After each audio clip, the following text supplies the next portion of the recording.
Ito ang inyong lingkod na nagbabalik upang magbigay ng mga balitang walang bias at pawang katotohanan lamang. Ito ang Bayang Pinas. Ang isyong ito ay naging usap-usapan sa buong bansa at iba't ibang social media platforms. Isang malaking kontrobersyang pumutok matapos iulat na kinasuhan na si Pangulong Kuting ng Norte Jr. ng United Nations kaugnay sa nawawalang pondo ng bayan na umano'y nasa kanyang pamilya. Ang usapin ay nag-ugat sa mga ulat na maling paggamit ng pondo ng gobyerno na maging dahilan para sa international body ay maglunsad ng investigasyon laban sa Pangulo.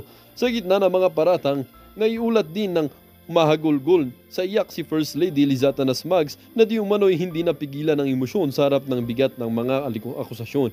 Ayon sa mga saksi, ang naturang insidente ay naganap matapos lumabas ang mga ebidensyang nag-uugnay sa kanya sa mga kontrobersyal na transaksyon pinansyal. Sa kabila ng mga aligasyon, naninindigan ang palasyo na walang katotohanan ng mga paratang at na ang lahat ng pondo ng gobyerno ay ginagamit para sa kapakanan ng mamamayan. Iginiit din ng kanilang kampo ng mga kaso ay bahagi lamang ng planong siraan ng administrasyon. Samantala, marami sa publiko ang nananawagan ng hustisya at transparency. Ang ilang mga grupo ay naghain ng petisyon para sa masusing investigasyon sa isyu, habang oposisyon ay nananawagan ng agarang aksyon upang mapanagot ang sinumang responsable sa nawawalang pondo. Ang kasong ito ay inaasahang magdadala ng malaking dagok sa kasalukuyang administrasyon habang naghihintay ang bansa ng resulta mula sa investigasyon ng United Nations at mga lokal na ahensya. Well, para nga sa kabuang detalye at impormasyon ay panoorin na lamang ang buong video. At salamat na rin sa ating mga sulit viewers sa walang sawang pagsuporta.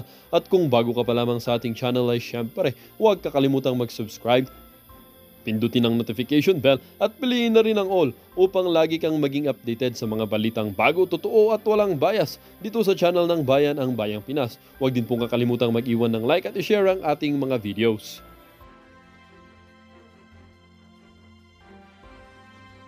Ito kay geopolitical expert analyst, kay Miss Ana, di ba ho? The Junior, wala palang kakampi sa ASEAN region.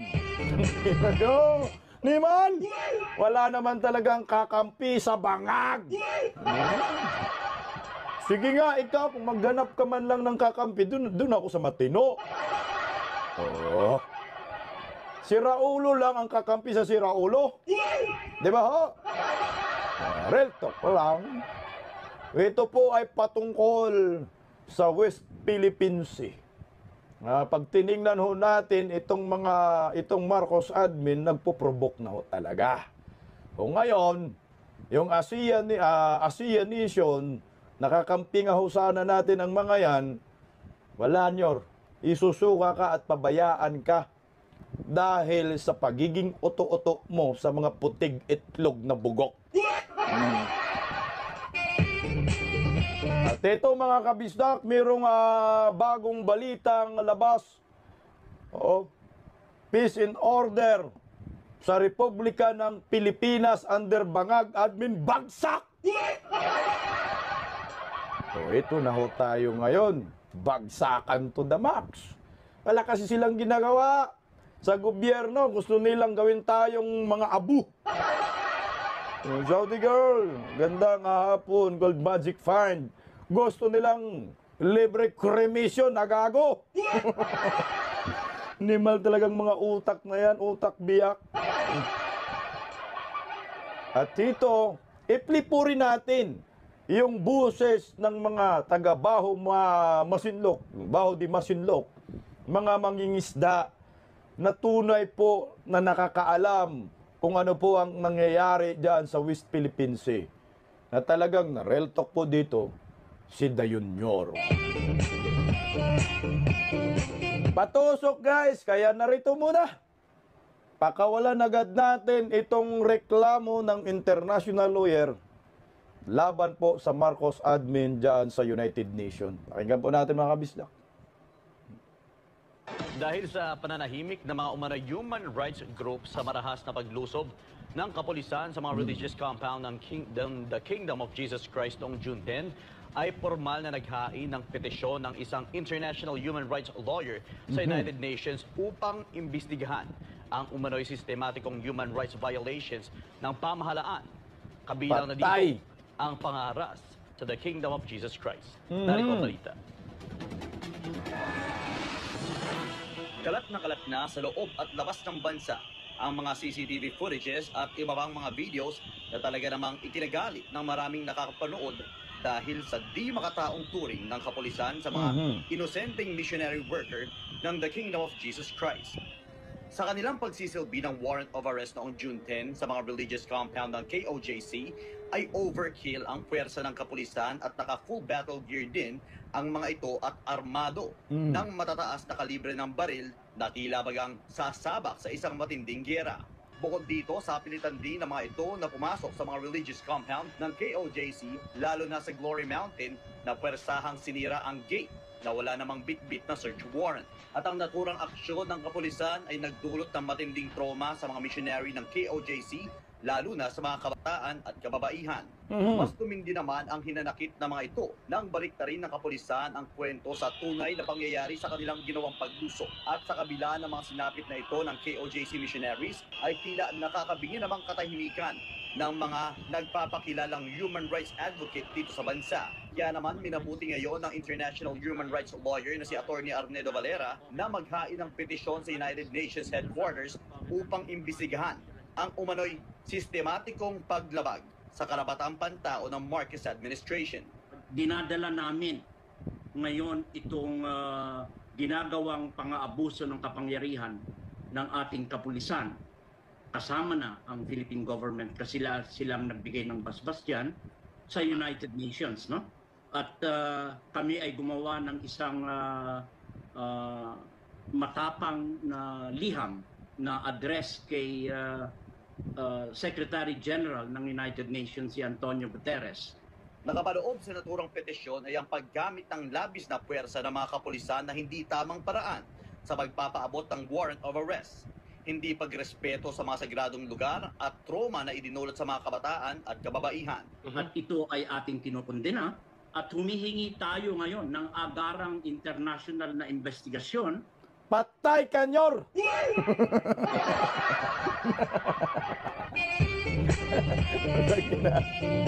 Natawa ako dito guys kasi itong mga bangag supporters atat na atat, papasukin yung ICC. Tayo, di ba? Gusto na natin pumasok kayo, mga animal kayo. Oh, subukan nyo nga kasi ipares to si Tatay Digong sa ICC. Ngayon, ito kayo mga yan. Oh, bumaliktad ang bangka.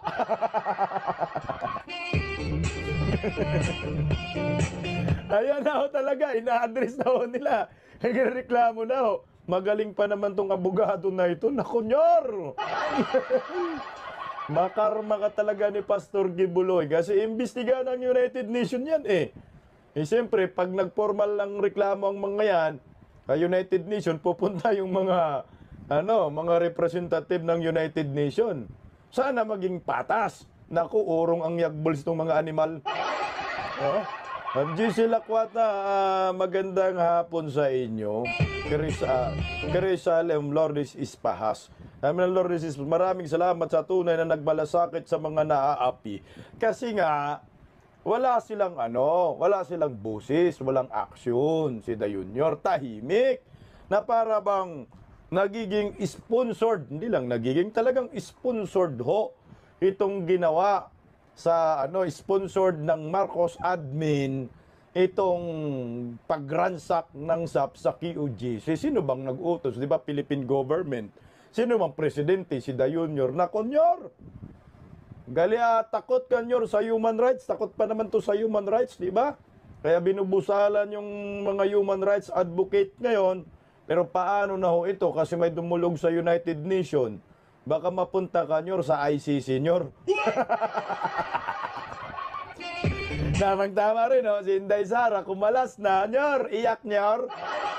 Naku, ano kayang pakiramdam ng mga supporter si Da Junior na panay sabi na pasok mo ng ICC sa Pilipinas para arestuin daw si Tatay Digong. Ito tayo ngayon. Baka mauna pa, maaresto si Da Junior ng United Nations. Patay ka diya. Tuloy. Sa sistematikong paglabag, no? Kaya sa karapatang pantao ng pamahalaan ng Pilipinas. Maliban sa pangharas sa KOJC, marami pang nakapaloob na reklamo sa petisyon, kabilang na rin ang pagsikil sa malayang pamamahayag sa pamamagitan ng pagpipigil sa pagsasagawa ng maisog rally. Hiling naman ni Valera na agad tugunan ng United Nations ang mga paglabag sa mga kasulutang nakapaloob sa Human Rights Treaties and Convention kung saan kabilang ang Pilipinas sa mga bansang miyembro at lumagda sa nabanggit na kasunduan. Para sa Diyos at Pilipinas, Patay! Franco Baranda. Walang takas to si Da Junior dito, guys. Kasi ito yung ito yung lamang dito sa gagawin ni Attorney Valera, 'di ba? Attorney Valera.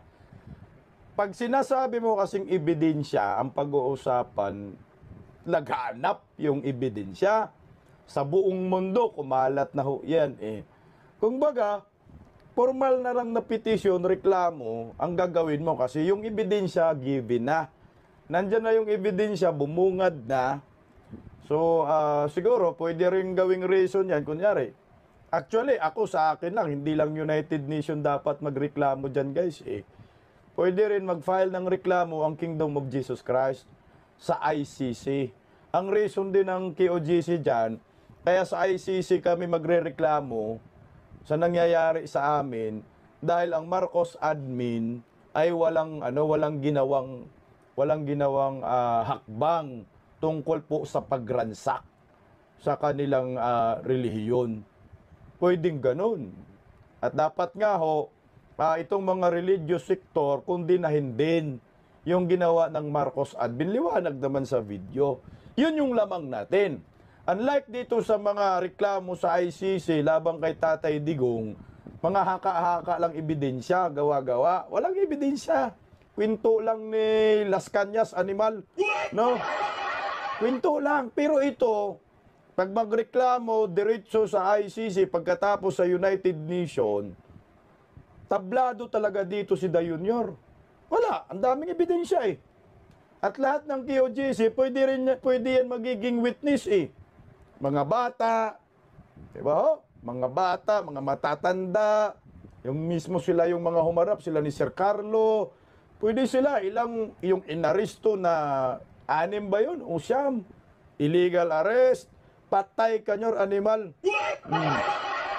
Sabi ni Connie Mama, hindi na tayo member ng ICC, di ba? O bakit si Trillanes eh, hindi nga tayo member ng ICC eh. Nagreklamo sa ICC. Magreklamo rin tayo para patas.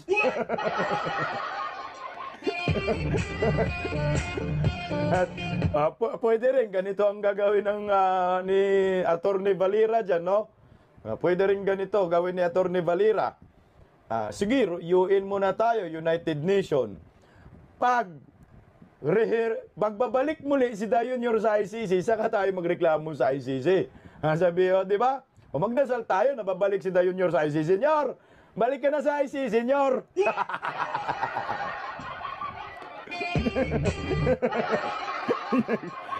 Mga dides, KOJC, magdasal tayo. Di naman takot si Tatay Digong na pupunta siya, yung mga ICC, kasi sampalin lang naman ni Tatay Digong yan eh. So, magdasal tayo. Sana, Nyor, bumalik ka na bukas sa ICC, Nyor. Para kami naman magreklamo sa ICC kasi ngayon United Nations lang muna. Ina na yun, parang kumuha siguro ng bato si Dario, pinukpok niya sa ulo niya. Hindi ngayon na nag-war on drugs kasi takot sa human rights. No? Takot sila dyan eh. Kaya hindi siya nag-war on drugs. Baka matula daw kay Tatay Digong, ma-ICC. So wala ka rin takas dito sa reklamo ni Attorney Valera sa United Nations. Mukhang maimbestigahan pa talaga ito ng United Nations. Itong hindi lang mukhang talaga kasi may ebidensya eh. Anong mangyayari sa inyo, Nyor? Dasal na tayo ha. Balik tayo ICC, Nyor ha. Ganitong gawin ninyo. Meron na tayong panlaban dyan sa ICC. Kasi nga, ang mga bangag supporters, tinotrolls tayo dito, di ba? Palagi nagsasabi, ICC, pasok! Di naman tayo takot sa ICC, di ba? Panlaban natin. ICC, pasok din! Nyor, balik ka sa ICC, Nyor. Gusto namin, Nyor. Dali na, balik tayo, Nal. Bukod pa riyan, peace and order sa Pilipinas. Nakakatakot dahil bagsak din. So, ibig sabihin, mga timang talaga nasa gobyerno ngayon. Tingnan natin, no? Nagpaliwanag ang PNP kaugnay sa mataas na bilang ng krimeng na itatala sa Metro Manila kumpara sa ibang lugar sa bansa. Matatanda ang nanguna ang Pilipinas sa may pinakamataas na crime index Nako! sa buong Southeast Asia ayon sa isang global survey. Si Paul Mabon, Mantakin mo, ha? Pinakamataas sa crime index sa lahat ng Southeast Asian nation. Putang ina, Nyor. Panay concert kasi! Hijig! Ngingi-wingi pa! Panay ayuda, animal. Nagpaulan na naman ng mangungurakot rice dyan sa Surigao del Sur. Ambot, sa imo tambalos-los ka. Paulan ka ng mangungurakot rice dyan. Akala mo naman, pira mo yan. Ang resulta sa survey, negative pa rin. Ay, undang yan. Nigilan mo na yan, tamba. Hindi epektibo yung pangayuda kasi MR, mangungurakot rice. Tanggap talaga ang mga tao dyan kasi mahal ang bigas. Pero ang iboboto, hindi naman ikaw. Sinusuka, negative animal. Sayang lang ka ba ng bayan dyan? Kinukurakot lang. magbabalita. Isa ang lungsod ng Maynila sa pinakamataong lugar sa bansa. Nako. Hindi lingid sa kaalaman ng marami na halos dito naninirahan ang mayorya sa mga manggagawa sa bansa, mga establishmento, pabrika at malalaking paaralan. Nito lamang buwan ng Abril nang maglabas ng pinakabagong survey result ang Nombio, na kilala bilang largest database system sa mundo, kung saan lumabas sa kanilang pagsusuri batay sa rekomendasyon at obserbasyon ng users nito na ang Manila na siyang kabisera ng Pilipinas ang nanguna sa mga lugar na may pinakamataas na bilang ng krimen Nako! sa buong Southeast Asia, habang nasa ika-44 naman na pwesto sa buong mundo. Batay sa datos ng Nombio, nakakuha ang lungsod ng Maynila ng 64.7% crime. Ito yung magandang record ni Dayonior. Palakpakan natin si Dayonior. Sa wakas, may record din.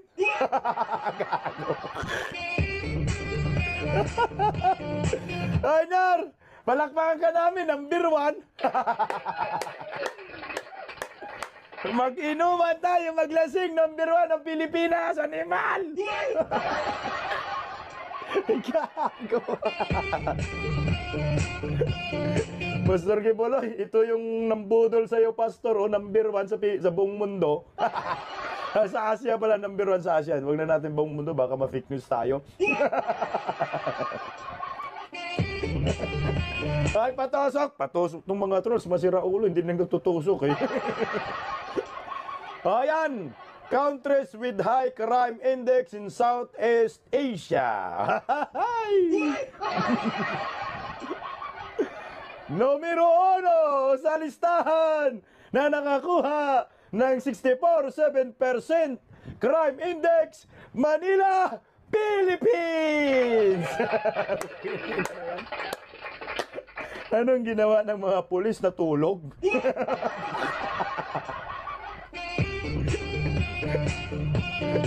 Ugok talaga ako, natatakot ho talaga ako, promise. Nung nakaraang araw, nag-grab ako. Naku, mukha. Tangina, gurgurin yata tayo ah. Tika. Sabi ni Fiona, may pangsuna na si Adektador. May pangsuna, number 1 eh. Oh, tatlo sa top 10, pasok, Philippines eh. Kuta. Maglasing si Dayonior. Kuta tayo eh. Number 1, Manila, Philippines. Pang-6, Cebu, Philippines! Nakakuha rin sa wakas ng record, animal. Oh, pasok, top 10, tatlo. Pang-9, Iloilo, Philippines! Gago. Ito yung patunay, marami ng bangag. Kasi yung mga gumagawa ng krimen sa ating bansa, mga bangag yan. Wala namang matinong tao na gagawa ng krimen, kundi mga bangag. Mga sobra-sobra ba sa pulburon, animal? No? Oh, congratulations sa team, Bayarang Basan, mga bubong balager ni Bangag. Congratulations sa inyo, ha? Tuloy. Crime Index na sinundan ng Kuala Lumpur sa Malaysia, Phnom Penh ng Cambodia, Jakarta sa Indonesia, Ho Chi Minh ng Vietnam, Cebu sa Pilipinas, Johor Bahru sa Malaysia, Pattaya Nako. sa Thailand, Iloilo pa rin sa Pilipinas at Bangkok naman sa Thailand. Dahil dito, aminado ang PNP na malaking hamon para sa kanila na bantayan ang Kalakhang, Maynila para't matiyak ang kaligtasan ng mamayan nito kasama ng iba pang malalaking probinsya sa bansa. Kaya naman parte ng kanilang pagtugon rito ang mas pinalawak na deployment ng kanilang mga tauhan hanggang sa pinakaliblib na lugar sa bansa para matiyak na hindi sila maiisahan ng mga kriminal. It's in the news na bakit ang Metro Manila mataas Manila.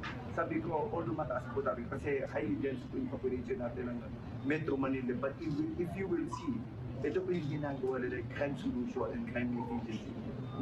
Crime solution? Alam nyo, sir, no? Sir, ito, mga bangag supporters, bakit tumaas ang krimen sa Manila? Kasi nga, yung mga 3 batalyon SAP, pinadala nyo sa QGC, animal kayo.